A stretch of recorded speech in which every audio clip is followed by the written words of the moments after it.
Okay. And I'm calling the meeting to order at 6 p.m. Who's going to join us at 7? So here we are. So the first order of business is for us to approve the COW minutes of March 15th. So move. A second. I'll second. Thank you. Any discussion? Hearing none. The motion, call for a vote. All in favor? Aye. Aye. Opposed? Abstain? Motion. I'm distracted here. Do we have a quorum? I Oh, think so. 2, 3, 3, 4, 5. it's, Joan, are you there?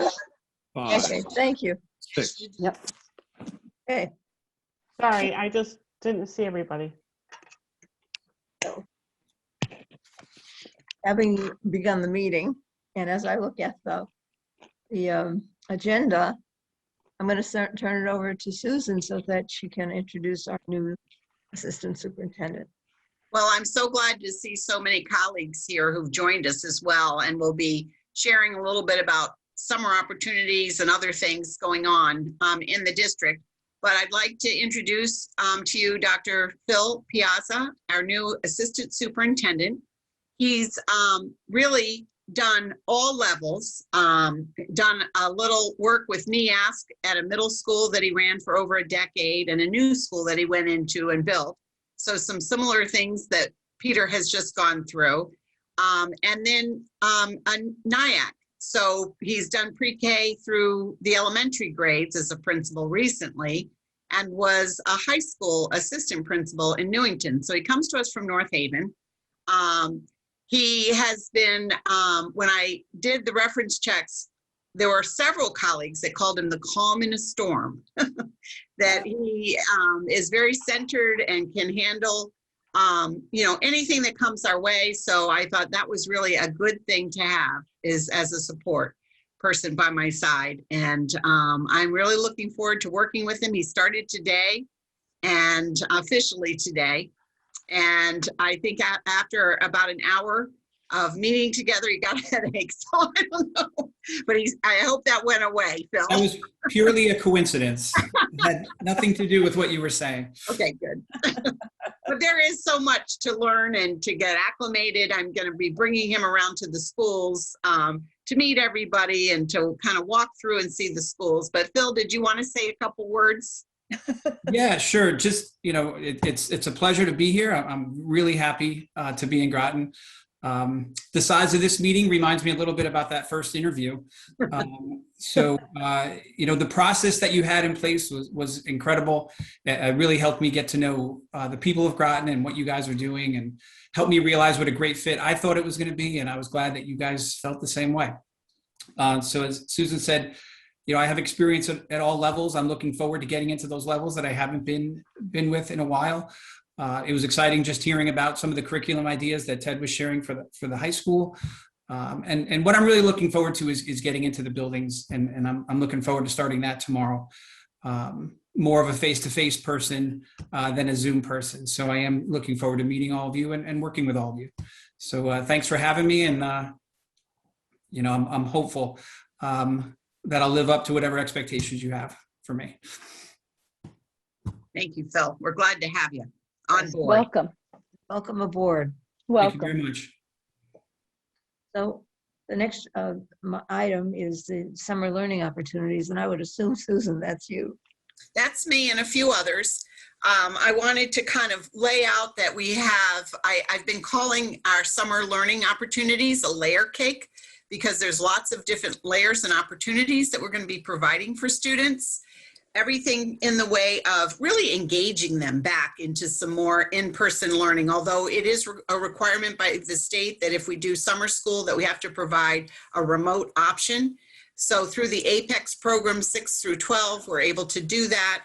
And we can find other ways through tutoring and summer opportunities. And Denise is going to talk to you a little bit about how she's going to structure her special education summer school. But I would say one of the layers of the cake is a summer camp opportunity. And, we're thinking about a literacy camp, a STEM camp, and possibly a math camp. They would be half-day programs, 4 days in a week. But just getting them back in the saddle and really having fun and having kind of that play and ingenuity concept around instruction. So the camp, and then Peter's going to tell you a little bit about what he's thinking of for the middle school camp-wise. Then there's going to be some credit recovery for the high school. And we're going to be exploring ways that we can actually help support some of our youngest learners, maybe K through 2. We've always talked about kind of a K Academy or a K experience prior to the start of school, to just be able to run some assessments with them, to see them interacting with their peers, to give them activities to do, and lots of literacy rich kind of environment. So we're going to be planning more of that. We don't have all the details, but we know that we have the funds, thankfully, through the ESSER. And, we've switched over all the summer learning, funding sources to this ESSER account. So we won't be using operation funds, and we'll be able to do that for the next couple years. So the term we've been using is accelerating learning, and getting kids back in the saddle at their grade level and just giving them enriched experiences, getting them connected, excited about learning, and kind of moving them forward. So, the assessment will be part of that, so we know where they are. If we don't have the assessment that we need, and then providing these wonderful experiences for them. So I'm going to turn it over to, I'll start with the upper grades. So maybe if we start with Ted talking about the Apex, and then Peter can talk about Groton Middle School and what the opportunities are there. Susan, I'm actually going to turn it over to Adam, because he's going to be Okay. leading the charge for Okay. summer school this year, and he's been doing a lot of work with that. And Right. I just want to go through, we're going to be using the Apex program, but I think Adam will be able to expand on that a little bit, and some of the other opportunities we're going to be offering our students, starting even before the summer. So Adam, I'm going to Okay. turn it over to you real quick. Yeah, great. Well, thank you, everybody, and it's nice to see everybody. It's been a little bit. I want to start by thanking our department heads, the coordinators, and certainly the staff for the constant feedback that they're giving back to us when we're asking them questions about how to best plan for our students. As Susan was talking about, it really does take a lot of effort, and certainly a lot of pre-planning, certainly more now than we did before, so that we can truly get something that's really, really beneficial to our students. So what Ted alluded to was that we have been already working on identifying some seniors and some juniors who are potentially are not going to be able to pass certain courses. And we are identifying these students and placing them in Apex now, not later, not waiting till June 21st. We want them started now so that we can, at least for the 12th and the 11th graders, start that process for them sooner than later. So that's one of the ideas of thinking outside of the box, not waiting for the day to arrive and then put the students in there. So that's one. So in a sense, summer school for some of our students will begin very shortly, very soon. And that's what we have to work with. We have to be creative. The second thing is, obviously we're going to provide these students the learning opportunities of credit recovery. For failures or whatever, they have to get their credits back.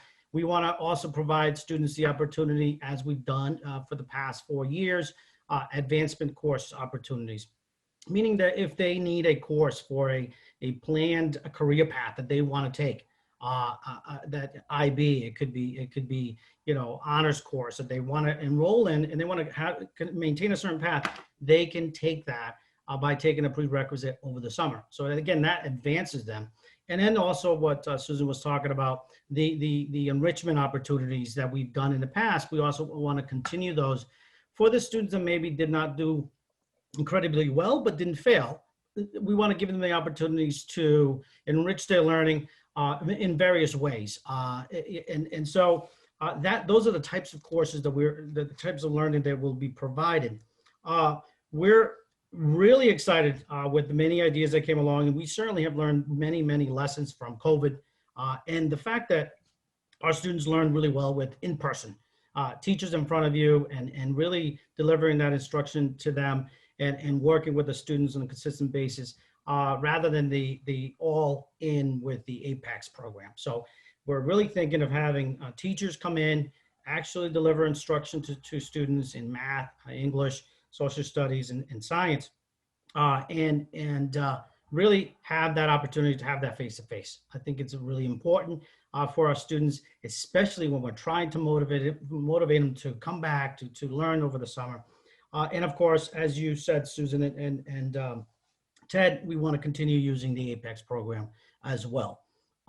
We are continuing to explore a variety of different supports, like having a special education teacher for maybe some support, some sort of study hall approach, so that we can allow students to have the opportunity to kind of review some things with students. So that layer that Susan was talking about, we want to provide different layers of supports while they're in the summer school learning.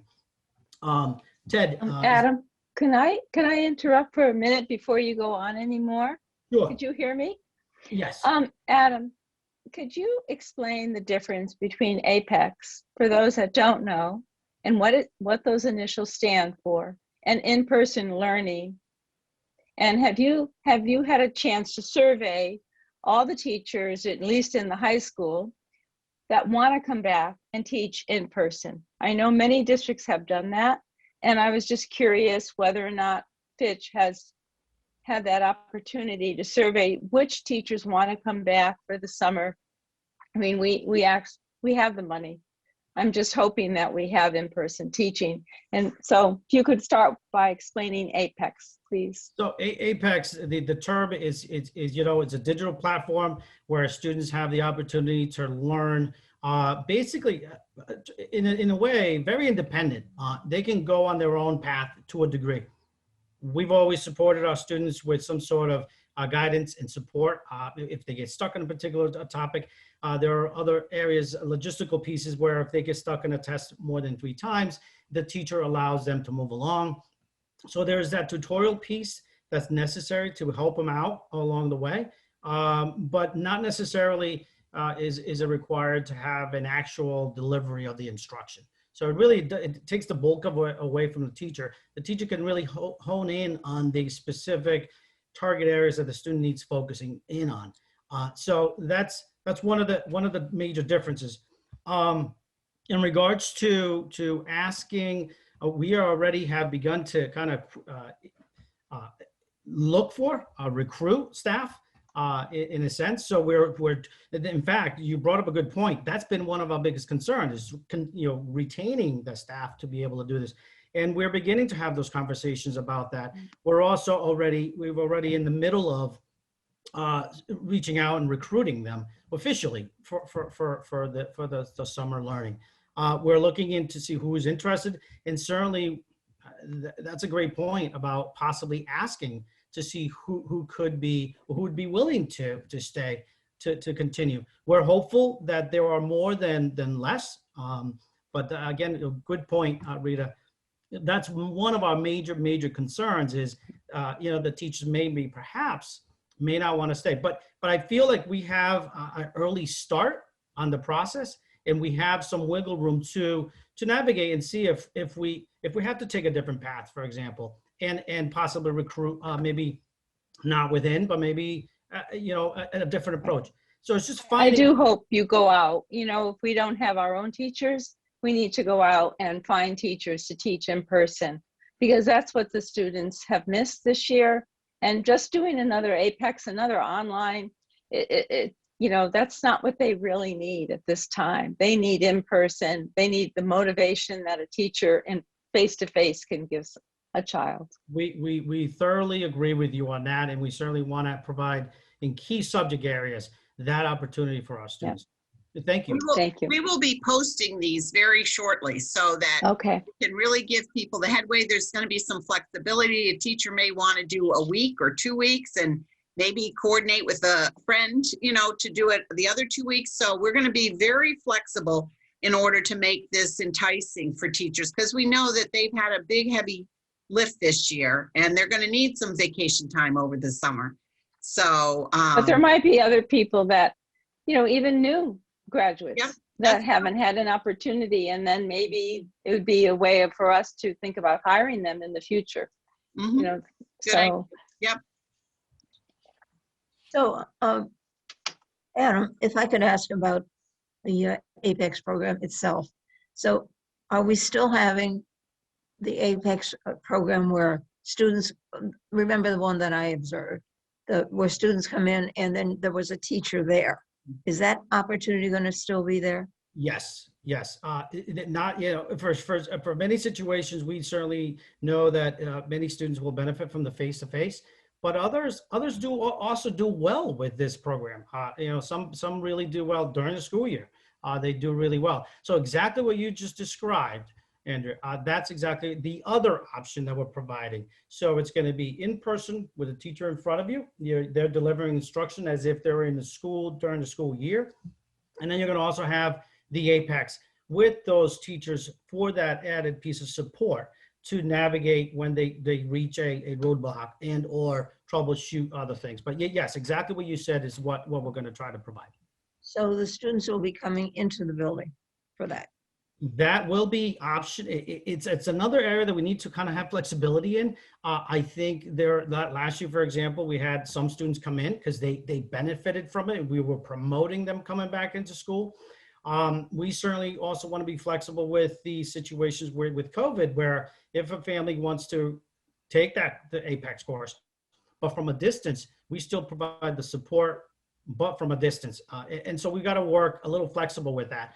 And whether they're at home completing it, especially with the tutorials, that's one way that we'll at least be able to provide it and have monitoring from a distance. So that we have to be flexible with that, both of them. Thank you. Thank you. And Any other questions? Could you tell me how many weeks this is going to be, Adam? absolutely, we are planning on 6 weeks, 4 days a week. We certainly understand that students want a break as well, so we don't want to do the whole full week. So yeah, 6 weeks last year. We're slowly creeping. Last year was 5. This year we want to do 6 weeks. Good. Thank you. Thank you. Susan, are we moving on to middle level? Not yet. I want Peter to be able to talk about his exciting experience at the middle school. And like I said, a lot of this is still in the planning phase, and we're going to be posting these positions and getting feedback to teachers, maybe even meeting with interested groups of teachers to find out more about the flexibility. So Peter, you want to talk to us about? Certainly. So Dr. Ackerman, the answer to your question is yes. Thank you. All right. So good evening, everyone. We have had discussions at the administrative level for going on months now about our dreams and desires to meet the needs of our learners in this very difficult year. We are, as Susan said, in the planning stages of this. The posting for our coordinator position closes this week, and we want to get those persons on board so they can be intricately involved in the fine details of this. But we understand that our need is focused on those students who are disengaged, not fully engaged, or failing math and or language arts. Those are our key populations. And we know, as Rita mentioned, that the in-person piece is what students miss and what they crave. But you know, it's not just craving to come back to summer school. All right, let's face it.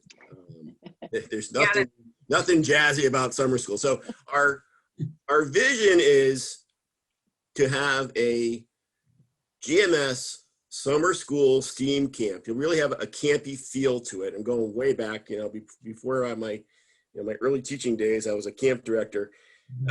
We want to have there to be opportunities for students to really fully just to take a break from doing the language arts or math throughout the morning. I'm getting a little bit ahead of myself. So we'd like to have a workshop model, workshop style teaching happening. And that's predicated on having qualified staff to do that, right? So we're going to be going out recruiting our own people, are the best as far as I'm concerned for that. But if we need to go beyond that, we'll do our best to make it work. But really want this to be integrated, hands-on as much as possible, and allow there to be some choice as well for students. So you know, there will be some mandatory activities which they will have to do with math and language arts, and those can be integrated with STEAM as well. But then hopefully be able to choose to do some parks and rec activities in short spurts, as well as hands-on STEAM activities, whether that's visual, musical arts, or STEM. And in addition to that, I really want to see there be some team building activities as well. There needs to be a sense of belonging, enjoying the social aspect, reconnecting our student population, particularly those we are going to be specially inviting to this summer camp, summer school opportunity. And it really, to me, it is an opportunity. And if for some reason we are able to fulfill the needs of those we've identified, which at this point I'm estimating to be between 10 and 15% of our population, student population. I'd love to be able to have staffing enough to open this up to other students who may not be as desperately in need of being re-engaged and accelerated in their learning. And my thought on that is we would make that available to the general population of students if we're given that luxury, again, with staffing and getting the students we need to in first, and make those opportunities available by lottery. And you know, our time frame is looking at 4 weeks in July, and what we may end up doing is splitting that into two-week sessions for students to make sure that we are able to access as many students as possible. We know the need is great, but we want to make this attractive and think about not only strictly the learning needs with math, language arts, but integrating it with our STEAM theme and having some fun. Let's have some fun, guys. Let's get kids back in school, excited about being in a new school building with an exciting, dynamic staff and a great group of kids. So that's our dream. Again, we're a little bit beyond the preliminary steps. You know, we've posted for the directors, but we do want to get rolling on this very quickly. As Susan mentioned, we do need to post for teachers and recruit teachers very, very soon. And we certainly have Apex as an option because we have to be able to provide remote learning in the summer for families. The word has not been necessarily said by the state yet about next year. So we're not sure about what next year will look like. It won't look like this year if there has to be some remote learning. So, but the summer is also, you know, it's going to be fun as well as a great learning experience too for kids. And we will feed them and provide transportation. So they'll get breakfast and lunch to go, and, you know, they'll be, you know, hopefully wanting to sign up. So I'd like to ask a question. Sure. Peter, you talked about directors. So you're hiring directors. I'm not sure what they're going to do. And the other question is, where are you in all this? So the coordinators, I say directors, they're really coordinators, and we've posted for 2 positions because we expect that you know, our need is great and we're going to have interest beyond what we typically would have. What's my role in this? I'm going to work with the assistant principals and with our curriculum coordinators to plan this thoroughly over the next few weeks and publicize. So not that I won't be around and involved with kids over the summer, but this is an opportunity for some coordinators to come in and work with our staff now and get this up and running. So I won't be directly running this, but I will be keeping a close eye on it. Andrea? Yes. Peter, is there a possibility of having this 6 weeks rather than 4? I suppose there is that possibility. I got to tell you, my biggest concern would be that being able to garner the necessary staff to do that. We also have, last year being the year that it was, the summer that it was, particularly for us at the middle school level, getting into the building quite late, we were unable to do some of the things that we might normally do, even within COVID, in terms of getting our rising sixth graders up and running and acclimated and familiar. So our plans for August are pretty, I don't want to say intense, but they're involved because we really do want to get families in on small group tours and being able to work with the elementary principals on those fifth graders who they identify as also being less than fully engaged and may need to have some hand-holding at the start. So we really do want to take time in August to be able to do that. So, but I'm not necessarily against extending an additional weeks if we do have the staff to pull it off.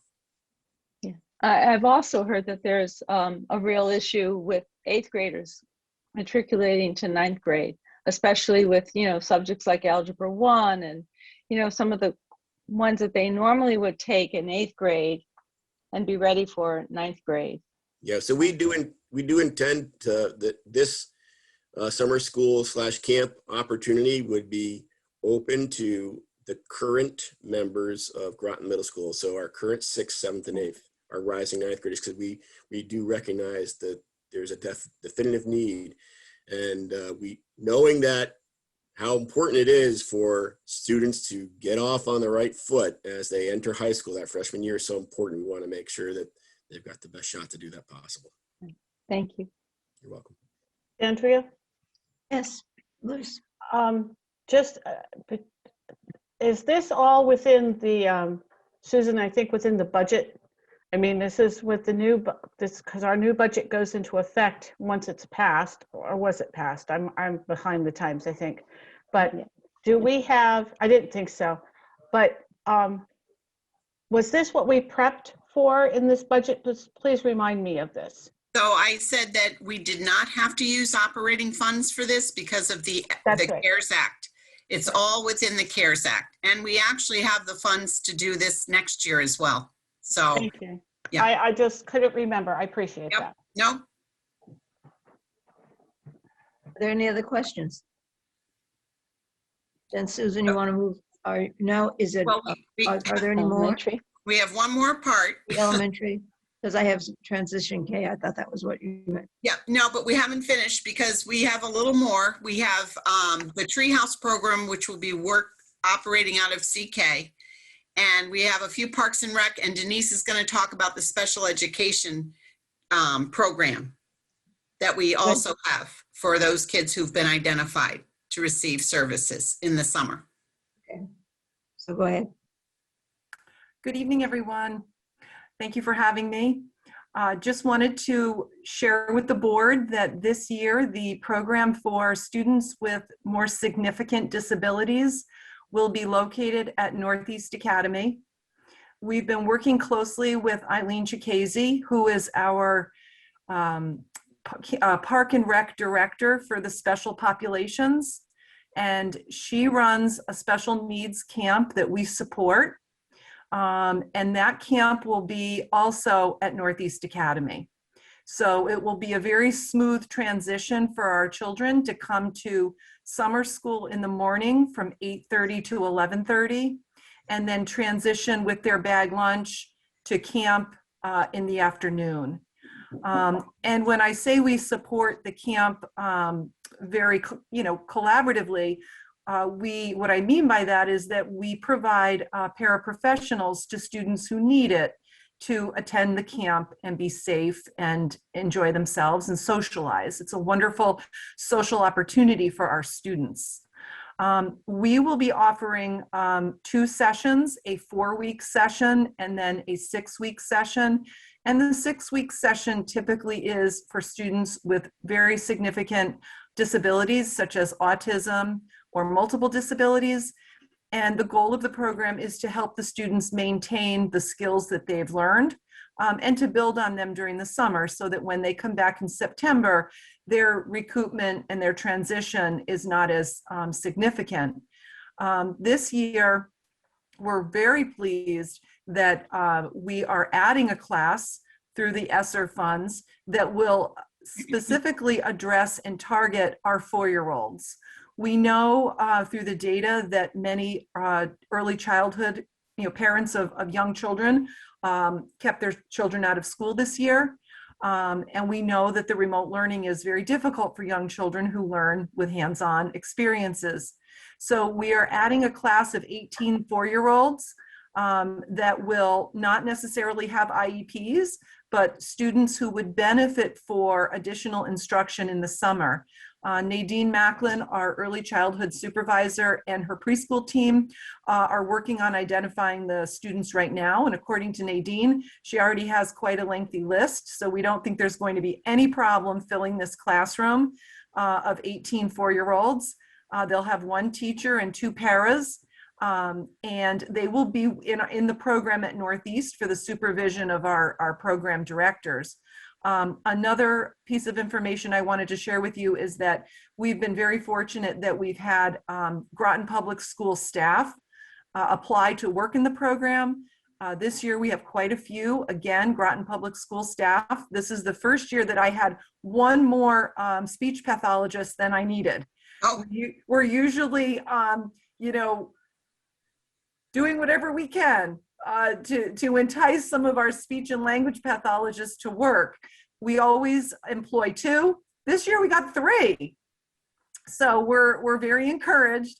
And lastly, we're hoping that our program is flip-flopped this year from last year, in that last year, as you know, we had a small group of in-person learners that we worked really hard to prepare for. And our program went off very smoothly. Thanks to a lot of hard work from a lot of people. And then we had a large remote group. So this year we're hoping that our in-person group is the large group, and our remote group, which we do need to offer, we're hoping will be the small group. But we are in the process right now of getting teacher referrals. And then the next thing we will do is we will reach out to parents to confirm and to find out what their option is. And then we will come back and we will let you know what the program is looking like in terms of in-person learners and remote learners. I think that's it. Thank you. You're welcome. Well, you can see all the layers of this layer cake. There's a lot I of different pieces. see that Rita has her hand up. Yes, I'd like to know, can we hear from the elementary schools before we go on to the transition K? What are we doing in elementary? Okay, I think I had mentioned that we're going to be having camps. So we're going to have the STEM camp, a math camp, and then a literacy camp. Those are each 1-week camps, and a child could participate in all 3. We're also going to have both tutorial. One of the things our literacy folks were telling us and our teachers were that either the in-person or even the remote opportunities for that one-on-one experience teaching reading to students was so positive. So I want to be able to include that as an option. And then we were talking about a K2 summer school. So we're still working out the details of that closer to the beginning of school. So more of the camps at the end of school to engage and excite them. And then at the beginning or in August type to really analyze, especially kindergartners, how are they doing? We've always talked about a kindergarten camp, specifically. And especially this year, Rita, where so many of them might have been homeschooled or not enrolled. So there's going to be a larger age range, I think, and maybe even a big need for transition K. So that's a good segue into, what we're going to be talking about here too. Yep. Thank you. Are there any other questions? Okay, Susan, it's yours. So I see Meg Walker, who is our transition K teacher, and I see Jamie Giordano, her principal. and there might be other colleagues who too have joined. She's really, Meg has done a wonderful job, but it's been a team effort from the conception of this idea, which began with our preschool, pre-K, and our kindergarten teachers. Remember, they kind of formed a committee and for over a year worked really hard on what kinds of assessments. Beth Hurler was very much a part of this. And it's the past 2 years, the curriculum has been developed, and Meg hasn't done it alone. She's really done it with colleagues. And so we want to hear, because it was run as a pilot, but we really are seeing the positive effects of this program for our kids. And I'm sure Meg will be able to share some of those good stories with you. So Meg, take it away. Sorry, I lost my mouse there for a second. Thank you for having me. I do have a presentation that I can share, but I can also just talk and share that way. So it's kind of up to, I don't know, Susan, what you think would be best here. But Transition K has gone really well. We've developed, like Susan said, a curriculum from the ground up as a team, really based on what the kids need, really focusing on, I always describe my kids kind of like a slice of Swiss cheese, like it's delicious, but there's holes in it. And if you get the wrong bite, you miss that piece. And I think that's true for them, that we're filling in those holes. So when they come, what are the things they lack, looking at screening and then seeing where we can build them up. And what I find is that my kids love to be in school. Just recently, I had the opportunity to print off report cards, and I had a little guy who we considered for TK at the beginning of the year, chose not to do it. And he came into TK after the first semester. And when I did his report this time, his old one and next to each other, and he had a lot of inconsistencies for his behavior. In my class, he had all consistent. I'm like, well, that could be a teacher difference, right? So then I looked at his specials, and his behavior in specials has improved as well. And so I asked, specialists, I said, hey, is it a different expectation for TK? They're like, no, we expect the same kind of behaviors between like following directions and being on task and things like that. They're like, your kids are more engaged and better behaved. And I think that's because the kids in TK have those needs met, those needs to play, those needs to be active, those needs to be heard. They get that in the room. And so they are calmer overall. They don't feel, I think a lot of 4-year-olds feel a lot of stress and pressure, right? As we just keep bringing up the standards, there's more and more and more. And in TK, I kind of take a step back and say, you think about that zone of proximal development. And I think a lot of 4-year-olds in kindergarten are outside their ZPD, and in TK, we're in there, right? So we are saying, like, here's where they are, and here's how we can advance. So, for example, today we were doing an activity with phonics in small groups, and, one group is still looking at identifying. So we have the boards out, and they're hiding letters for each other and trying to figure out which one's missing, and then naming that missing letter. Another group is ready for those letter sounds. So I'm saying, find me what letter goes, and they're identifying the letter sounds. And then I have a third group who's beginning to use CVC words. So we're spelling out words, and I'm saying, find those sounds, put them together, and they're going k, app, cap. Whereas my fourth group, they're reading now. So they're like, can we spell slip? I'm like, sure, spell slip for me. And they're together working, okay, where's my S? Let me find that. And so you can really see how each kid is allowed to be in their own developmental age range. And so that's what I'm seeing in TK for academics, and how the kids react then as they go forward. You find out they're more confident. So talking to parents at conferences, again, this year, seems like the majority of my class will be in kindergarten. I had 2 last year go to first grade. And then this year I have one parent that we're still on the fence about. She's in that top group where they're reading and spelling, and it's the idea. But one of the parents said that she loved my wording of, we're giving them an extra year of childhood. So these are kids who would go to college at 17 if they continued on a regular path, if they just went to first grade and on and never stopped. Whereas if they're in TK, they'll be 18. And I was talking to a colleague today, and we said, next year they go into kindergarten, they're gonna be confident, they're the leaders, they know how to be in school, they know how to sit on a carpet, they know how to follow the directions, they know how to wash their hands, all these things. And they feel confident and proud of themselves. Or they can go in first grade, they might be fine, but they're probably gonna be at the lower end of things. They're gonna struggle, they're gonna need more support, and they're not gonna have that boost of confidence. What I hear is my kids in kindergarten this year are super successful, that they are those leaders. They have a lot of skills going in. They have the phonemic awareness, which I think is a piece that we miss out a lot with those. A lot of the 5-year-olds come in with that already. And so those 4-year-olds don't get that extra practice at it. And that's what TK is giving them. Jamie, do you think I need to be saying or missing here? Oh, No, it's you're doing wonderful. outstanding. Like one thing too, you really, Peter had said when he was talking about summer school, really meeting the needs of the students and bringing back fun. And that really summarizes sort of TK. And Meg, with that group of kindergarten teachers, have really built this from the ground up. So thank you, Susan, for bringing this in. Everyone is just thrilled when they go into Meg's classroom, as well as our specialist teachers. Can't rave enough about those students because the focus really is on that social emotional development. And then you're a wizard at obviously intertwining all that academics in there. So can't rave enough about the program and about you, Megan, in building this up. Thank you. Yeah, so I didn't mention is that we do a lot of play. So I've done play scenarios. Last year, right before the pandemic, we created our own Chuck E. Cheese in our classroom, integrating a lot of math and reading with all of that. And this year, obviously, I'm not creating Chuck E. Cheese because it's gross. But we did through their remote weeks, I would put an assignment out there. So create a museum. And I'm going through the step-by-step process. Today, we're going to create tickets for our museum. What's your museum going to be about one day?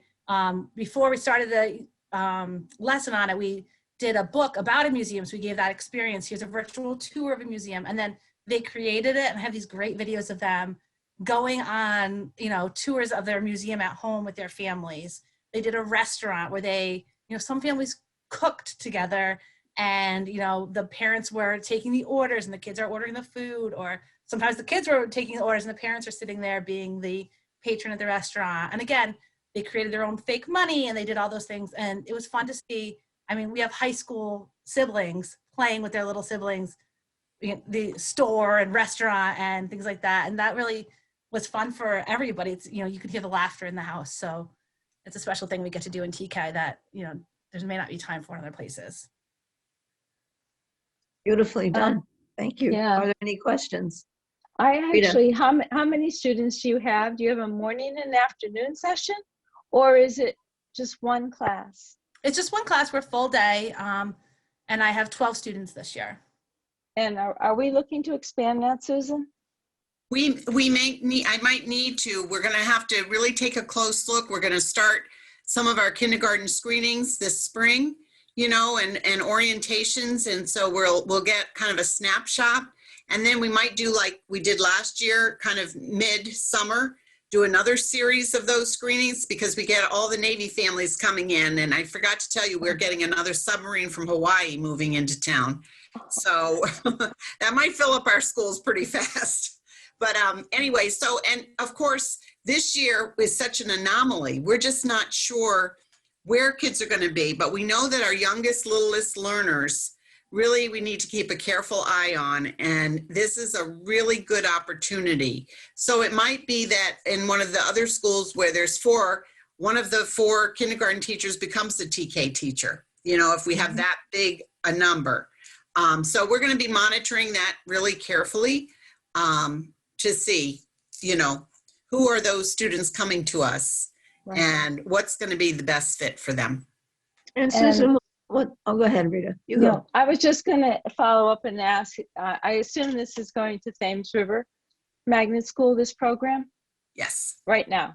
And so it would be lovely if we could have one at Cutler also. I mean, it would be nice to have one on both schools. Right. And do you anticipate any FY full-time equivalents? No, we still, we have Meg Walker in the budget, and, like I said, it might be a swap out if it's an additional cost because we get so many kindergartners, then we have that CARES Act 3 that I'm going to get help and support in determining how to spend that $7 million over the next couple of years. What a problem.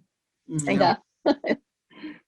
So are we ready to move on to an update on the lottery? I think so. Thank you so much, Meg and Jamie. Thank we really you. I appreciate it. I know that I love going to, kindergarten and pre-K and, TK when I'm in the buildings and also the other grades, but I don't know, there's nothing like reading a book, especially this year when you're doing it on the screen for the ones in front of you. It was a Magical. learning experience for me, for sure. Nothing like it. Okay, Susan, if you're ready. Okay. Lottery. So it's the last thing on our list, and it's about the update on the elementary school lottery. So we were wrapping it up right before break, but we noticed that we didn't have as many participants as we had hoped for. So we extended it. The deadline is for Friday, April 23rd. And we've been really, I have to send a shout out for Tom and Rebecca. They've worked together as a team, and all the elementary principals for really trying to get the word out about their magnet schools. And as you know, we had an article in the Day paper. We had done a focus group. We've done outreach to out-of-district families. And I heard this week from Gigi, who is our registrar, Gigi Ellis, that we had a lot of people sign up, register for Groton schools from other, schools over the bridge. So a lot of kids are coming home knowing, there's this opportunity. So that's good to hear. We now have about 300 applications. So that sounds really good to me, especially since our two new buildings need about 100 each, so of kids in different grade levels. So it sounds like we've got a lot of different families who are very interested in all of the different possibilities. We know that there's plenty more room in the schools, especially the already established Catherine Kolnowski, Northeast Academy, and Charles Barnum. More opportunities at the really early ages, but probably less opportunity at the upper grades because, those are pretty well established. So, and getting information to Miranda and the military families as they come into town. We still will run a second lottery in the summertime to make sure that, our new students coming in have that as well. So we're excited, and a lot of work has been done, and looking forward to getting those results. And that will be analyzed with the principals so that we can really, draw and pull the lottery and figure out who's in and who might be on a waiting list. And then to indicate to the families that they have a seat and if they want to take it. And that, that's kind of a final step in that whole registration and lottery process. Anything I missed, Chris? Because you're the expert on this lottery thing. No, that sounds pretty thorough. Okay. All right. Susan, do you have any idea of the number of students who may be coming attached to that sub, unless you have to shoot me if you tell me? No, I don't, I really don't. You just don't know how many of, the service people are single young people and how many are young people with, married with children. And, it's kind of hard to tell. I can talk to Miranda. I mean, we just got this news that we do have an extra additional sub coming, but I guess it could be good news for Groton, and we need to advertise our own so that they'll move to Groton. Are there any other questions? Well, then we're on the referral list. Can that be? No, you might win the prize. Don't tell Kim if you're done before Oh. he gets here. Oh. Is there anything on the referral list that you want to amend or take a look at or have some thoughts about? And I know that grammar is still on there with me, but that's because we're waiting for some kind of assessment. Remember that? Right. So nothing on the referral list? Well, I wanted to put on the referral list. The state is going to be changing, I have a feeling, I think it's passing, about the vaccinations for children. And I know children that are going to be existing in school now, K through all the way up will be grandfathered in. But I was hoping we could maybe near the end of the year, when this is official, have a discussion with our wonderful VNA nurses about how, we'll handle this. And I know it's always a challenge with sometimes with our Navy families, but they also have extra time. And I believe they will still have that extra time to get their records in. Is that true? Our policy states that, yes. Yes, that they have that extra time. And, I just would like to understand it a little better, how we'll track that. And so. Well, I don't think the state has made that a mandate. Not yet. Well, Yeah. they will. It might be a mandate by June. That's what I meant. Maybe in the summer. I just want to be aware of it because I think it'll have a real impact. And the nurses may have to come in a little earlier, and We also have school-based health, but they haven't figured out really, I think because of the refrigeration of the Pfizer, both Ledge Light and the school-based health have not been able to distribute that in our buildings for some reason. They've only been able to do the Moderna, which our young folks can't have. So we're still waiting to talk to Steve more on that. And tomorrow, Tuesday morning, is typically the morning that we do that call with the department. So I'll find out more about that. And then I don't know if we want to find out about really how much of our staff, if we could have a general number of how many people are vaccinated.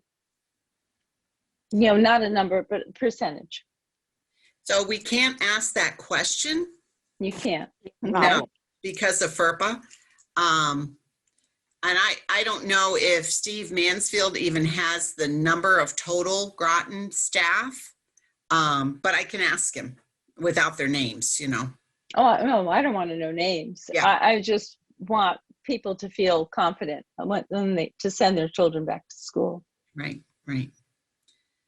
I would say that it seems like a lot of our teachers took advantage of all systems go when they had that opportunity and took the time to get the vaccine either during the weekdays or on the weekends. And,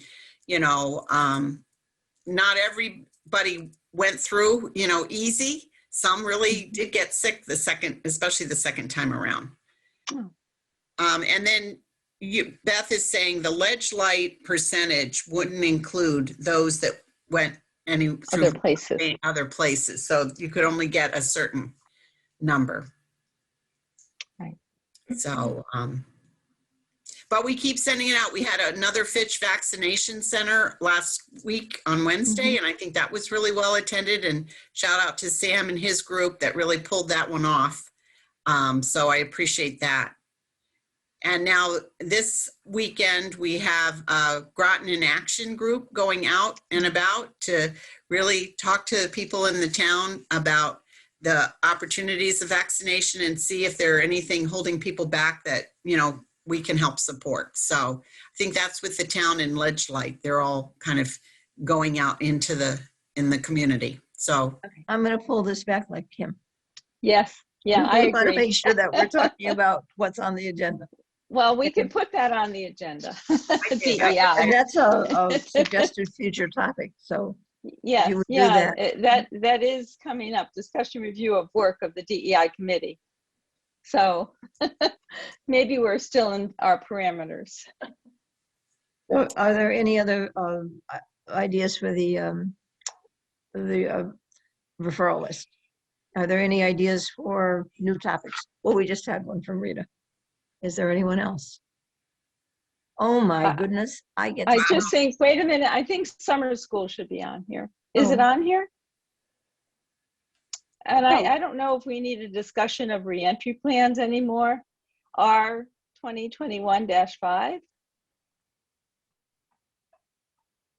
I mean, we do have our reentry plans, right? yeah, we have them. We have them in several different versions. Right, and May 3rd is when most students will come back, correct? But Yeah, 4.5 days. Yep. Yeah. So I don't think that needs to be on there anymore. Unless something changes in September. Susan, do we need to put the calendar on here? The changes that you had sent us? Yeah, we probably do need that. Good idea.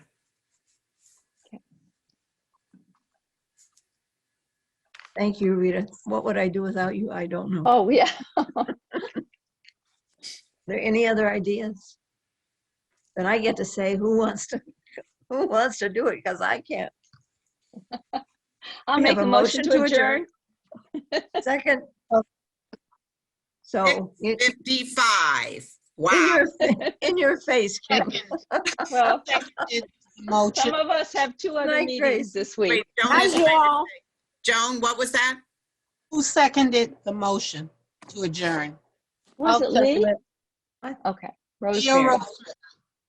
Who was the first? I It was was. Rita. Okay, Rita. Rita was one. first. Yeah. Who seconded? I'll second it. All right, thank you. Night, Okay. everybody. Night, all. Good night, night. Gracie. All right. Good night.